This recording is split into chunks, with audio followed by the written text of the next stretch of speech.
সময়ের জনপ্রিয় অভিনেতা আরশ খান মাঝে অভিনেত্রী তানিয়া বৃষ্টির সঙ্গে তার প্রেমের গুঞ্জনে সরব ছিল মিডিয়া। একে অন্যকে নিয়ে ইঙ্গিতপূর্ণ মন্তব্য করতেও দেখা গেছে তাদের। অসংখ্য নাটকের এই অভিনেতাকে পড়তে হয়েছে সিন্ডিকেটের কবলেও। নাম না বললেও তানিয়া বৃষ্টিকে ইঙ্গিত করে বিস্ফোরক মন্তব্য করেছেন আরশ। অভিনেতার ক্যারিয়ার ধ্বংস করতে চাইছেন কি বৃষ্টি? বিস্তারিত থাকছে ভিডিওতে। মাঝে বিরতি নিয়েছিলেন আরশ খান, তবে আবারও নতুন করে নতুন উদ্যমে ফিরেছেন তিনি। দীর্ঘদিন ধরেই চেষ্টা করছেন ভালো কিছু নিয়ে উপস্থিত হতে, তবে বেশ কিছু কারণে কোণঠাসা হয়ে গিয়েছিলেন এই অভিনেতা। তিনি জানান একটি সিন্ডিকেটের মধ্যে পড়ে গিয়েছিলেন, তবে সেখান থেকে তাকে উদ্ধার করেছেন ছোট পর্দার আরেক অভিনেত্রী তাসনুভা তিশা। এতে বিপদে পড়তে হয় তাকেও। আরশের সঙ্গে নিয়মিত জুটি বেঁধে অভিনয় করা একজন সহশিল্পী এই সিন্ডিকেটের সঙ্গে জড়িত বলে অভিযোগ করেছেন আরশ। একটা সময় তানিয়া বৃষ্টির সঙ্গে জুটি বেঁধে কাজ করতেন এই অভিনেতা, কিন্তু এখন তাদের সম্পর্ক আগের মতো নেই। একে অপরকে নিয়ে নানা সময়ে মন্তব্য করছেন। নাম না বললেও আরশের সেই সহশিল্পী তানিয়া বৃষ্টি এমনটাই ধারণা করা হচ্ছে।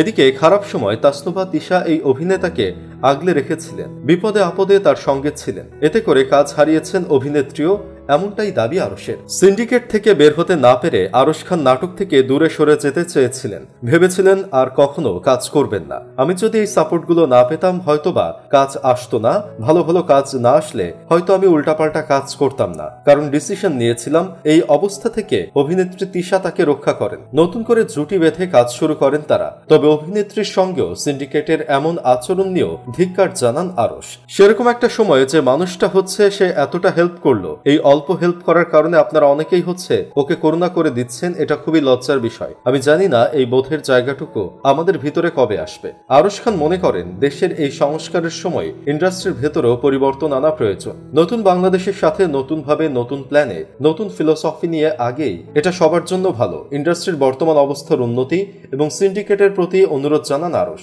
আমাদের মাঝে এসব থাকা শোভা পায় না, এগুলো আমাদের জন্য না। আমরা সবাই আসলে নতুন ফিলোসফি নিয়ে আগাই। প্রিয় দর্শক, কেমন লেগেছে আজকের ভিডিও সেটা অবশ্যই কমেন্টে জানাবেন। আজ এ পর্যন্তই, আবারও আসবো নতুন নতুন সব তথ্য নিয়ে। শেষ পর্যন্ত সবাই ভালো থাকুন, সুস্থ থাকুন। Thanks for watching.